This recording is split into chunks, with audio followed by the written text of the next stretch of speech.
Nesta noite, coube a mim apresentar a mensagem da noite, e o tema escolhido é a Trindade. E esse tema se destaca por ser um assunto muito divisivo, polêmico. O próprio termo utilizado para o título dessa mensagem de hoje pode já suscitar preconceito, pode suscitar uma barreira, e eu gostaria de desmistificar um pouco esses aspectos até realmente compreendermos o sentido dos termos.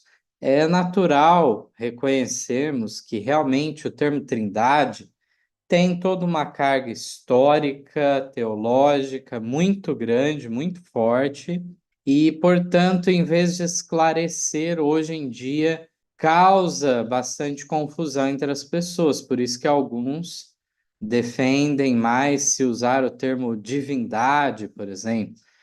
Mas o termo divindade realmente ele deixa em aberto o sentido, né, realmente de quantas pessoas da divindade e tudo mais. Eu peço que não construamos muros aqui de separação de maneira que impeça o exame livre, sem preconceitos deste assunto, e desta forma é realmente que possamos ter o interesse de chegar à verdade dos fatos. Existe um termo muito utilizado no campo político, que são as narrativas que se formam. E também no campo religioso, muito frequentemente as pessoas utilizam de informações históricas e tudo mais para formar uma narrativa, mas se nós não dominamos esses fatos históricos, podemos acreditar em meias verdades, que são completas mentiras. Então, por exemplo, o termo trindade, muito já se falou de maneira vulgar por aí, que é um termo que vai surgir só lá no Concílio de Nicéia, que Constantino teve a ver com isso, e nada disso corresponde com a realidade. Não foi estabelecida a doutrina da Trindade no ano 325, no Concílio de Nicéia. Isso é completamente falso, historicamente falando, factualmente, tecnicamente falando. Foi outra a discussão e já vamos entrar nela. Mas a primeira vez que surge essa palavra, obviamente não é na Bíblia. A Bíblia não usa este termo, assim como muitos outros termos que normalmente utilizamos no meio religioso, de igreja, também não estão. Se nós formos usar o termo Pentateuco, lei mosaica, milênio, tantos termos que utilizamos que não estão dessa forma nenhuma vez descritos. Mas existem termos técnicos que são criados justamente para resumir um conceito. E o propósito do surgimento dessa palavra foi uma palavra inventada, o que nós chamamos de neologismo. Foi feito por Tertuliano no século II. O termo trinitas ele cunhou. Quando nós falamos século II, é importante destacar que estamos falando de que período, então? Do ano 101 até o ano 200. Nesse período, a igreja não estava em apostasia, abandonando a verdade, e nada disso. Então, não estamos falando de século III, de século IV, nada disso. Muito antes já surgiu esse termo. E trazia o sentido, então, o quê? De unidade das três pessoas da divindade. Foi uma forma, por isso que eu falei, um neologismo, uma forma que ele juntou as palavras que tinham o sentido de trio e unitas, de unidade. Então, realmente, ele trouxe esse sentido de três pessoas unidas, três pessoas da divindade. Então, está aí o surgimento, a origem desse termo. Mais adiante, nós vamos discutir o porquê Ellen White também em seus escritos, não utilizou esse termo. Mas vamos por partes. Primeiramente, eu gostaria de colocar aqui em tela o Credo Niceno e o Credo Niceno-Constantinopolitano.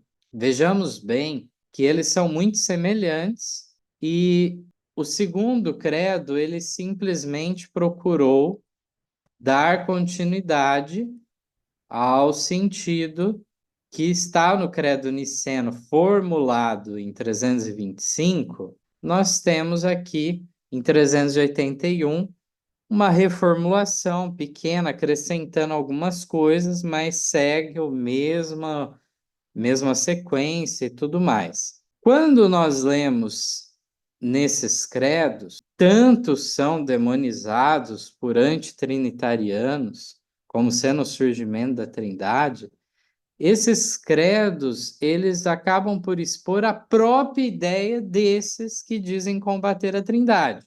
Vejamos aqui que eu destaquei que na parte de Jesus Cristo é falado que ele é gerado unigênito do Pai. Depois, mais adiante, também fala Deus de Deus, luz de luz, Deus verdadeiro de Deus verdadeiro, gerado, não feito, consubstancial ao Pai. Também na outra versão, falo que gerado do Pai antes de todos os séculos. Mas abaixo também repete a mesma frase e coloca o gerado, não feito. Quando nos deparamos, então, com essa conclusão, pode ser espantoso realmente, olha, mas como pode uma coisa dessa? Não foi um credo defensor da Trindade? De fato, foi um credo defensor disso. Nós encontramos na posição do oponente que perdeu realmente nesse momento da formulação do credo, que foi o Ário de Alexandria, ele tinha uma ideia de realmente colocar Jesus como inferior, criado e a primeira, então, criatura de Deus, realmente, a primeira criação. E dessa forma isso foi rechaçado. Atanásio e outros que se destacaram na defesa daquilo que se tornou a ortodoxia cristã, estes então defenderam uma igualdade de Jesus em relação ao Pai. E também que ele não era criado. Também falando que ele era da mesma substância de Deus, tinha a mesma natureza. Mas apesar disso tudo, de ter sido combatida a ideia de Ário, ainda ficaram alguns conceitos filosóficos, especulativos, nada que a Bíblia fale sobre isso. Por exemplo, quando a Bíblia fala de geração de Cristo, ou se refere à encarnação de Cristo aqui nessa terra como ser humano, ou então se refere a outros aspectos também. O próprio texto de Salmos, que é citado no Novo Testamento, és meu filho, hoje te gerei, tem uma conotação relacionada, seja a uma unção como rei, seja também uma dedicação ao sacerdócio.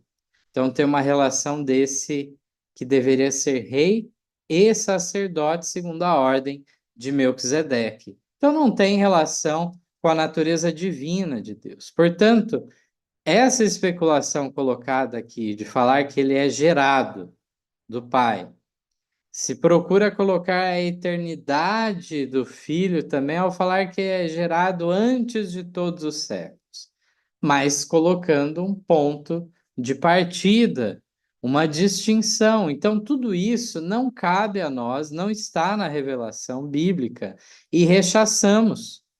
Então, ao contrário de se entender, olha, vocês são seguidores do credo niceno, que Constantino que elaborou e tudo mais. Bom, Constantino não estava nem preocupado, seja lá o lado que fosse que desse aval a isso, ele queria uma unidade da igreja. Não importasse qual lado vencesse. Era essa a preocupação dele. E agora eu gostaria de ler alguns textos bastante enfáticos falando sobre falsos mestres. Vamos no primeiro, Tito, capítulo 1, versos 9 a 11. Retendo firme a fiel palavra que é conforme a doutrina, para que seja poderoso, tanto para admoestar com a sã doutrina, como para convencer os contradizentes. Porque há muitos desordenados, faladores, vãos e enganadores, principalmente os da circuncisão, aos quais convém tapar a boca. Homens que transtornam casas inteiras, ensinando que não convém por torpe ganância. Então, em especial aqueles que estão encarregados da guia, da direção do rebanho de Deus, cabe estar bem fundamentado na palavra de Deus para admoestar a todos, para que permaneçam na sã doutrina, inclusive buscando convencer os contradizentes. Mas tudo isso nos fala de até convém tapar a boca e tudo mais, mas nós vemos que tudo isso deve ter um caminho limitado. Em Tito mesmo, na continuação aqui no capítulo 3, os versos 10 e 11 declaram assim: ao homem herege, depois de uma e outra admoestação, evita-o, sabendo que esse tal está pervertido e peca, estando já em si mesmo condenado. Portanto, se o ministério se dedicar a simplesmente ficar rebatendo, refutando tudo que aparece contra a sã doutrina, não faria outra coisa a não ser isso. A própria Ellen White tem um texto que ela diz que Satanás suscitaria esses opositores para sempre permanecer a caneta, a voz nossa, sempre o quê? Ocupada em responder. O que que acontece? É tapada a boca, é refutada, mas no dia seguinte o que que ocorre? Se repete a mesma coisa como se não tivesse sido respondido nada. Então, por isso que veja só o conselho aqui, que ao homem herege você admoesta uma e outra vez ainda e depois evita-o. Então, é importante nós termos essa concepção. Em Romanos, capítulo 16, nós temos um outro texto importante também. Romanos 16, verso 17 ao 19. E rogo-vos, irmãos, que noteis os que promovem dissensões e escândalos contra a doutrina que aprendestes. Desviai-vos deles, porque os tais não servem ao nosso Senhor Jesus Cristo, mas ao seu ventre, e com suaves palavras e lisonjas enganam os corações dos simples. Quanto à vossa obediência, é ela conhecida de todos. Comprazo-me, pois, em vós, e quero que sejais sábios no bem, mais simples no mal. Felizmente, muitas vezes nos corrompemos ouvindo muito do mal. Não cabe a nós isso. É aquela velha história daquele homem que queria saber como conhecer uma nota falsa. E ele deveria, então, se especializar em saber todos os modelos falsos que poderiam ser criados de maneira infindável? Não, mas ele deveria se especializar em reconhecer a nota verdadeira. Aqui nós vemos que pessoas que promovem dissensão, escândalo, mas ao mesmo tempo eles vêm de que maneira? Com suaves palavras e lisonjas. Então devemos cuidar disso para não sermos enganados em tempo algum. Dando continuidade aqui, eu gostaria de destacar alguns textos sobre o Espírito Santo que nos auxiliam também naquela pergunta que eu tinha feito, tinha deixado no ar, em relação de por que Ellen White não usou o termo trindade. E nós vamos analisar que o termo, ao decorrer do tempo, assumiu vários sentidos, várias propostas interpretativas sobre a trindade surgiram. Então, quando Ellen White, em seus escritos, ela usa outro termo, que é divindade, é interessante, porque ainda é mais esclarecedor de maneira a ninguém ficar em dúvida. do que significa. Vejamos que nesses 4 textos aqui, de fontes diferentes, nós temos da Sign of the Times, da Bible Echo, do Special Testimonies e também do Desejar de Todas as Nações, 671. Vou ler esse último. Diz: ao pecado só se poderia resistir e vencer por meio da poderosa operação da terceira pessoa da divindade, a qual viria não com energia modificada, mas na plenitude do divino poder. Vejamos então que, ao mesmo tempo que Ellen White ela evita utilizar o termo trindade aqui, e ela usa um termo para que não ficasse dúvidas de que o Espírito Santo é um ser divino, ele faz parte da divindade. Ao mesmo tempo disso, ela segue, por outro lado, a tradição de colocar de que maneira? O Pai como a primeira pessoa, o Filho como a segunda pessoa e o Espírito Santo como a terceira pessoa. Por que isso? Simplesmente é porque a gente está criando uma hierarquia? De maneira alguma. Em situação alguma devemos ter esse tipo de raciocínio. Simplesmente é uma sequência dada na própria fórmula batismal, em outras partes também da Bíblia, de colocar, falando do Pai, da Palavra, do Verbo, do Filho e também do Espírito Santo, nessa sequência. Por isso que tradicionalmente se fala primeira, segunda, terceira pessoa. Isso não coloca hierarquia, níveis diferentes entre eles, mas todos são iguais, coeternos, a mesma natureza, caráter e propósito. Então, aqui são textos muito claros sobre o Espírito Santo, de fontes diferentes, de momentos diferentes, que são destacados falando a mesma coisa, inclusive destacando que o Espírito Santo é o representante de Cristo. Ora, os que querem alegar que o Espírito Santo é o próprio Cristo já esbarram neste ponto intransponível. Não se representa a si mesmo. Se você está presente, você está, você não precisa de um representante. Assim como também é dito que o Espírito Santo seria o sucessor de Cristo. Não se auto-sucede. Você não sucede a si próprio, mas outra pessoa vem no seu lugar. Então, por esses termos, pelo próprio termo da palavra de Deus, outro consolador, a palavra outro no sentido de um outro da mesma natureza, da mesma forma que o anterior, outro consolador vem. Então, é inevitável a clareza da palavra de Deus quando nós nos deparamos com esses textos. Sobre a fórmula batismal, existe muita história sobre isso equivocada e que, lamentavelmente, procura confundir as pessoas. Primeiramente, que eu gostaria de destacar que o espírito de profecia tem muitos e muitos textos fazendo a citação de Mateus 28:19. Aqui a gente colocou primeiros escritos, testemunho para ministros, desejar de todas as nações, Atos Apóstolos, beneficência social, fundamentos da educação cristã, testemunhos para a igreja em vários deles. Então, aqui são muitos textos e aqui não estão todos ainda. E Ellen White, nesses textos, ela afirma que foram os lábios de Jesus que declararam a fórmula batismal trinitariana. Além disso, confirma também que Paulo ensinou aos novos conversos essa comissão do Salvador.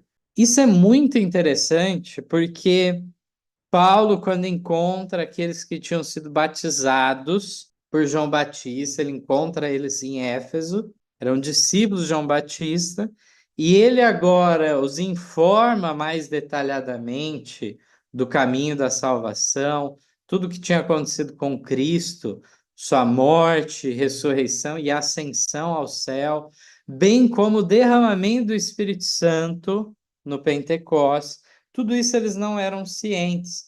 E Paulo fala para eles da comissão evangélica, que incluía, então, eles irem fazerem discípulos em todo o mundo, batizando-os em nome do Pai, do Filho e do Espírito Santo. Está lá no Atos Apóstolos 2:8-2. Em outras passagens, como no Testemunho para Ministros, no Desejado, deixa muito claro que foi Jesus que pronunciou. Alguns já tentaram dizer, olha, isso é uma adição, a interpolação posterior que foi colocada, mas Jesus não disse isso, mas isso tudo não corresponde à realidade. Mas por que que existe discussão sobre a procedência desse texto? Aqui eu vou ter que fazer um resumo muito grande dessa questão, mas, em essência, o problema é que existem hoje muitos acadêmicos que são críticos textuais da Bíblia. E não só essa passagem de Mateus 28:19, que até nem é tão questionada, mas muitas outras são questionadas se realmente estava no original ou isso foi algo colocado posteriormente. Havia esse tipo de dúvidas, por exemplo, que os acadêmicos levantavam, pessoas que não necessariamente são crentes na inspiração da Bíblia, quero deixar claro isso, são pessoas que fazem uma análise técnica, científica, de acordo com o padrão secular do mundo. Havia muitos acadêmicos que afirmavam que o Antigo Testamento também, a Bíblia judaica, portanto, ela tinha adições ao decorrer do tempo, que não era a original, mas com a descoberta dos manuscritos do Mar Morto, se viu que pelo menos nos últimos 2000 anos se permaneceu inalterável o texto bíblico. Então, várias descobertas, várias situações só vêm defendendo que Deus realmente, o mesmo Deus que inspirou a palavra dele, iria preservá-la, conservá-la. Então, existem discussões sobre trechos que são colocados em dúvida, mas que não devem fazer parte da nossa dúvida, da nossa parte, uma vez que devemos compreender que Deus dirigiu os primeiros reformadores quando eles foram traduzir para suas línguas. Cada um em um país, aqui português, o primeiro a traduzir foi João Ferreira de Almeida, mas nós temos então todos eles seguindo o que nós chamamos do texto massorético, o texto bizantino, o que ficou conhecido também como texto recebido. Primeiramente, Erasmo de Roterdã, ele imprimiu a Bíblia, que antes era só escrita, né, de maneira manuscrita à mão, agora pôde ser impressa. E ele fez essa impressão nas línguas originais, hebraico, aramaico e grego. E entendemos então que Deus dirigiu Erasmo de Roterdã para que ele então tomasse para si os manuscritos, tal como várias igrejas no Oriente preservavam ainda uma longa linhagem de milhares de manuscritos e baseado neles foi formulada essa Bíblia na língua original. E a partir disso, depois, os reformadores de cada país foram fazendo também as traduções correspondentes. Então, em todos esses casos, é unânime, então, o testemunho desses manuscritos. Somente no século XIX em diante é que começam esses questionamentos com o surgimento, como eu falei, da crítica textual bíblica. Mas vamos mais adiante para compreendermos um pouco mais de alguns aspectos históricos. A versão da doutrina, então, que doutrina da Trindade, que foi rejeitada desde o início da obra adventista, na realidade, a velha heresia de Sabélio, que viveu no século III.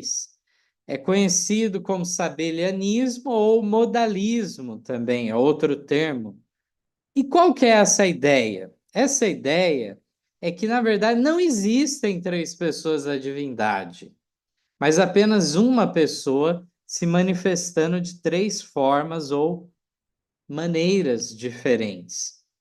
Então, infelizmente, irmãos, muitas ilustrações que são usadas para falar da Trindade, por exemplo, são usadas para explicar para um leigo, para uma pessoa de fora, para as crianças, São ilustrações que acabam repetindo, seja de maneira consciente ou de maneira inadvertida, sem se atentarem, eles acabam repetindo essa velha heresia de Sabélio. Por exemplo, a comparação com a água em suas várias formas. Ah, tem água na forma líquida, gasosa, sólida. Então, seriam só manifestações diferentes de uma mesma coisa. Também a ideia do sol, o sol ele tem os raios que iluminam, mas também tem o que aquece e assim por diante. Então, são várias as ilustrações que não correspondem com a revelação bíblica. Os pioneiros adventistas combateram várias ideias equivocadas da tradição dos credos e também conceitos espiritualistas. Então fica muito claro quando a gente lê o material de Tiago White, Joseph Bates, John Andrews, vários deles, que eles estão combatendo vários conceitos. Por exemplo, nos credos haviam também sobre Deus que ele não tinha corpo, partes, paixões. Então, isso foi um outro caso que Ellen White, em visão, até pediu orientação de Jesus, que ela não estava vendo o Pai, ela só via a glória no trono, atrás de Jesus, e ela pergunta se o Pai tinha uma forma como Jesus. E Jesus responde: sim, ele tem. Então, eram dúvidas que o próprio credo metodista, da onde Ellen White vinha, dava explicações equivocadas.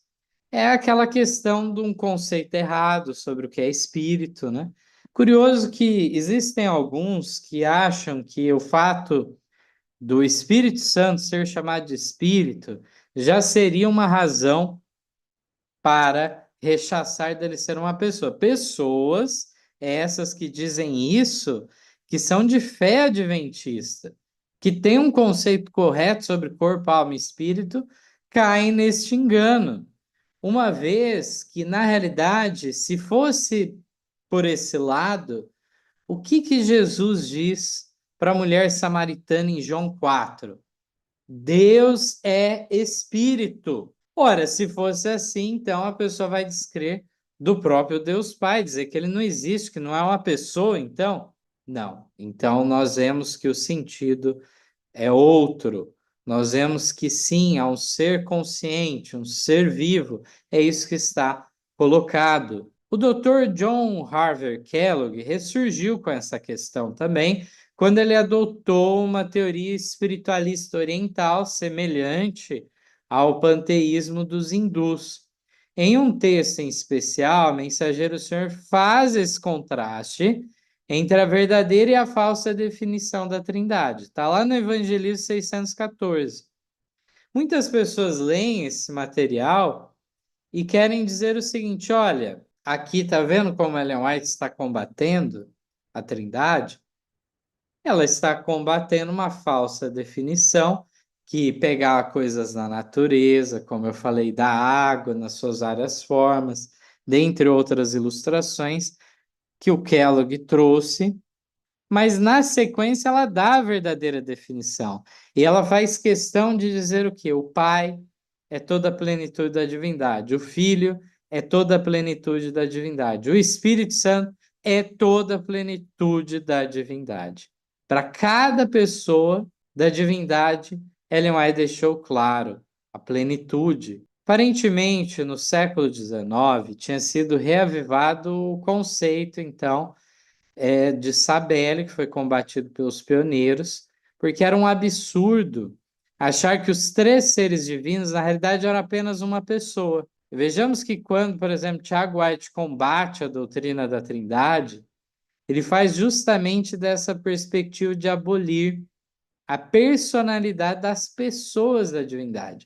Eles combatem, na realidade, uma espécie de unicismo. Mas aí alguém pode falar, alto lá, mas ele usou o termo trindade, não unicismo. Mesmo assim, basta ler os textos dos pioneiros e compreender que o que eles estão combatendo é achar que são a mesma pessoa, que em vez de três, apenas uma.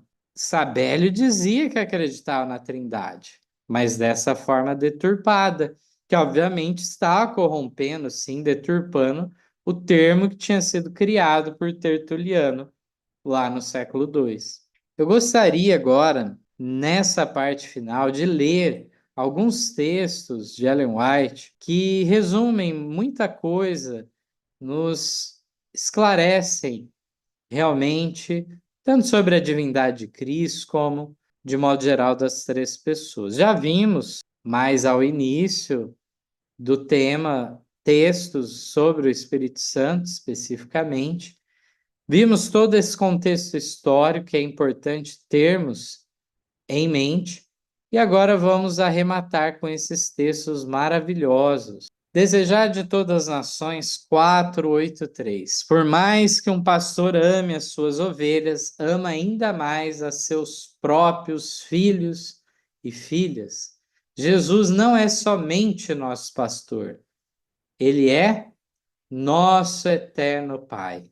Então é próprio, sim, chamar Jesus de Pai. Aqui está confirmando esse texto.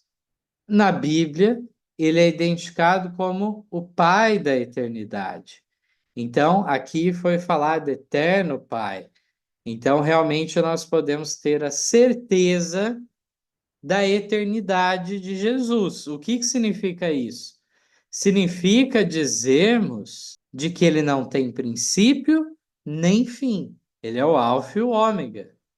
Realmente, qualquer tipo de princípio para Jesus o torna algo menos do que Deus, menos do que eterno. Não tem como ser diferente. É uma questão de definição das coisas. No Desejar de Todas as Nações, 530, Ellen White diz: Jesus declarou: Eu sou a ressurreição e a vida. Em Cristo, a vida original, não emprestada, não derivada. Quem tem o Filho tem a vida. 1 João 5,12. A divindade de Cristo é a certeza de vida eterna para o crente. Portanto, aquela ideia especulativa, provinda não da Bíblia, mas da filosofia, que trazia aquele conceito de geração do filho a partir do pai, lá na eternidade, antes da formação do tempo. Tem várias explicações, tudo extra-bíblico e antibíblico. Aqui nesse texto é demolida essa ideia, uma vez que fala que a vida que há em Cristo é original. Ela não foi derivada de alguém, é dele próprio. Prosseguindo aqui, Testemunhos para a Igreja, volume 6, página 20, declara: as verdades da mensagem do terceiro anjo têm sido apresentadas por alguns como uma teoria árida. Entretanto, nessa mensagem deve ser exposto o Cristo vivo por excelência. Deve ele ser revelado como o primeiro último, como eu sou, a raiz e rebento de Davi, como a radiante estrela da manhã. Então, aqui, uma vez que é colocado que o nome eu sou, dado a Moisés, que traz essa ideia da eternidade de Deus, é aplicável a Jesus. Ora, se conhecemos a Bíblia bem, vamos lembrar que em João 8:58 é uma das passagens, então, que justamente Jesus usa esse termo e escandaliza os judeus, porque eles entenderam muito bem o que Jesus estava arrogando para si. Então, o termo eu sou é muito poderoso. Poderíamos entrar em outros detalhes, como o termo Jeová. Nós temos a nossa apostila, que tem esse tema de maneira completa. Lá, os irmãos podem confirmar que Jeová é o nome dado a Cristo. Não é próprio de uma pessoa da divindade somente, mas qualquer um deles é Jeová.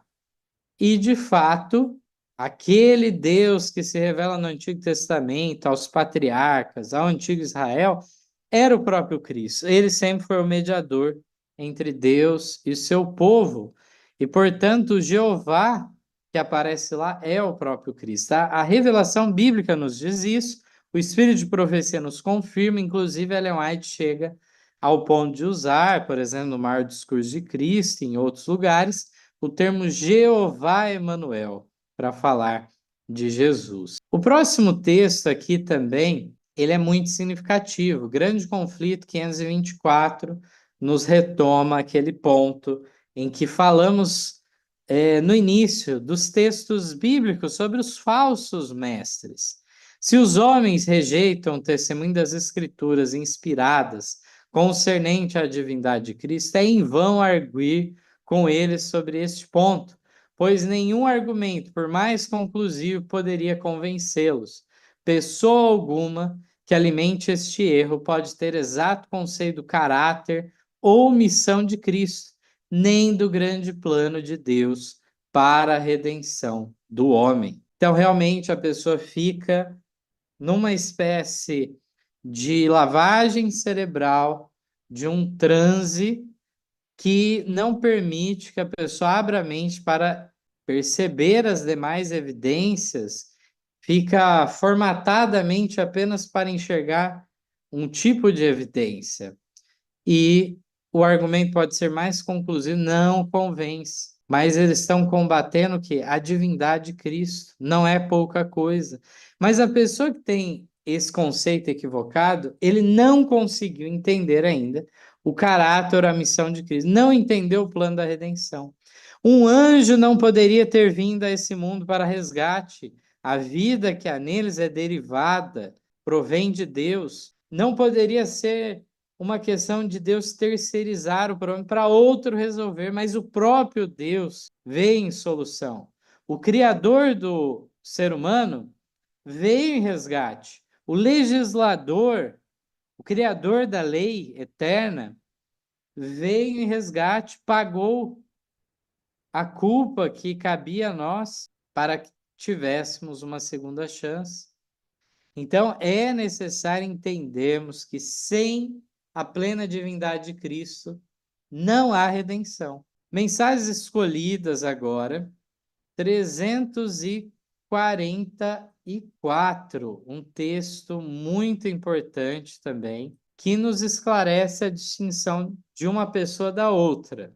Cristo, nosso mediador, e o Espírito Santo estão constantemente intercedendo em favor do homem, mas o Espírito não pleiteia por nós como faz Cristo, que apresenta seu sangue derramado desde a fundação do mundo. O Espírito opera em nosso coração, extraindo dele orações e penitência, louvor e ações de graças. A gratidão que dimana de nossos lábios é resultado de tocar o Espírito, as cordas da alma em santas memórias, despertando a música do coração. Portanto, a objeção que alguns apresentam, dizer, olha, aqui a Bíblia está falando que o Espírito Santo é intercessor. Quem é intercessor é Cristo, então são a mesma pessoa. Mais calma nas conclusões. Aqui deixou muito claro que ambos são intercessores, mas em sentidos diferentes.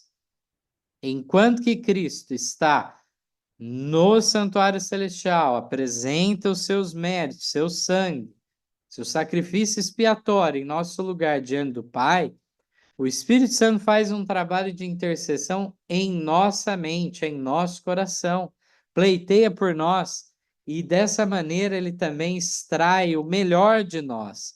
E esse melhor de nós ainda tem que ser purificado pelos méritos de Cristo para ser aceito diante do Pai. Depois, leiam o texto completo do Mensagens Escolhidos. É um texto maravilhoso que esclarece esse papel de Cristo lá no céu, o papel do Espírito Santo, como nós estamos vendo aqui, ele é distinto, são pessoas distintas com obras distintas dentro do plano da redenção. Na revista Southern Watchman, de 23 de fevereiro de 1904, nós temos também um texto muito significativo. Os que proclamam a mensagem do terceiro anjo precisam revestir-se de toda a armadura de Deus, a fim de que possam ousadamente permanecer em seus postos, em face de difamações e falsidades, combatendo o bom combate da fé, resistindo ao inimigo com a palavra está escrito. Mantenham-vos em lugar em que os três grandes poderes do céu, o Pai, o Filho e o Espírito Santo, possam ser sua eficiência. Esses poderes atuam com aquele que sem reservas se entrega a Deus. O poder do céu está à disposição dos crentes filhos de Deus. O homem que depõe em Deus sua confiança acha-se protegido por uma muralha inexpugnável. Portanto, os que creem e proclamam a mensagem do terceiro anjo devem combater com firmeza o engano, devem ter sempre um está escrito, devem avançar apesar, a despeito das difamações e falsidades que se levantam e que mantenham, então, confiança nos três grandes poderes do céu. É necessária esta fé nesse tempo perigoso. Agora chegamos no último texto que está na meditação E Recebereis Poder, de 1999, na página 125.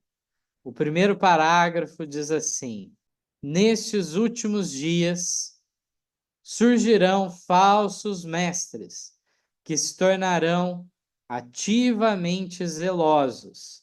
Serão apresentados todos os tipos de teorias para desviar a mente de homens e mulheres da própria verdade que define a posição que podemos ocupar com segurança neste tempo em que Satanás está operando com poder nos pregadores, induzindo-os a ter a pretensão de ser justos, deixando de colocar-se, porém, sobre a orientação do Espírito. Aqui o alerta é muito claro.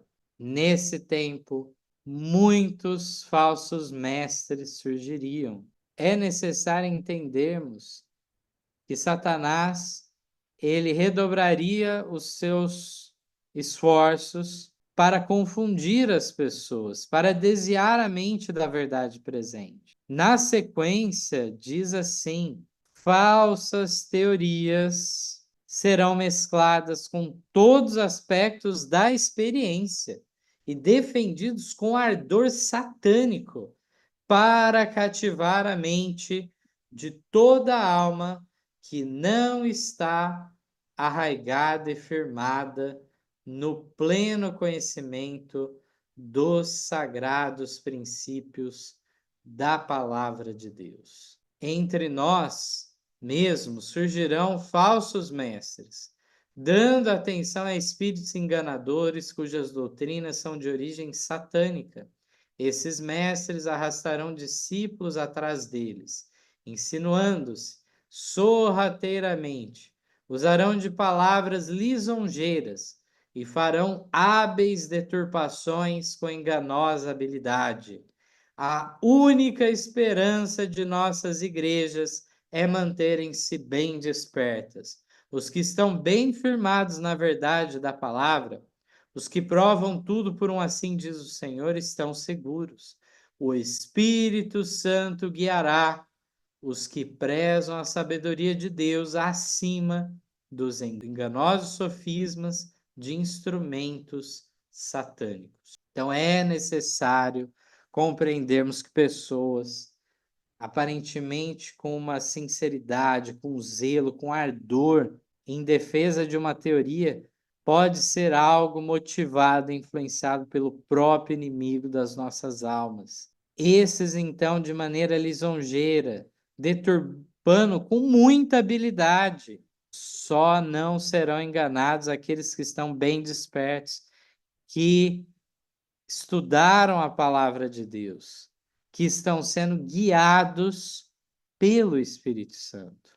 Então, me recordo de um outro texto de Ellen White, muito conhecido, que está na Meditação Maranata, de 77, na página 180. Ela fala algo muito semelhante do que lemos. Antes das últimas expansões da obra da apostasia, haverá uma confusão da fé. Não haverá ideias claras e definidas a respeito do mistério de Deus. será deturpada uma verdade após a outra. Então, realmente, nós vemos que o mistério de Deus permanece um mistério. Muitos querem especular e explicar para além daquilo que está revelado. E é justamente nesse ponto que colocam tudo a perder. Que possamos, então, estar vigilantes, ter o privilégio, então, aproveitar o privilégio que temos em plena liberdade religiosa, liberdade de comprar, ler livros de toda sorte, religiosos, podendo se reunir com os irmãos de fé. Tudo isso que nós temos hoje deve nos preparar, devemos remir o tempo, de maneira que quando vier a crise final, possamos ser achados entre aqueles preparados. Que Deus abençoe cada um, que o Pai, o Filho e o Espírito Santo habite nos corações dos que anelam a verdade, esclarecendo aqueles que estão em perplexidade, dúvida, que o Santo Espírito seja enviado a cada um para esclarecer enquanto há tempo de graça, para guiá-los em toda a verdade. Esta é minha oração a cada um de vós. Amém.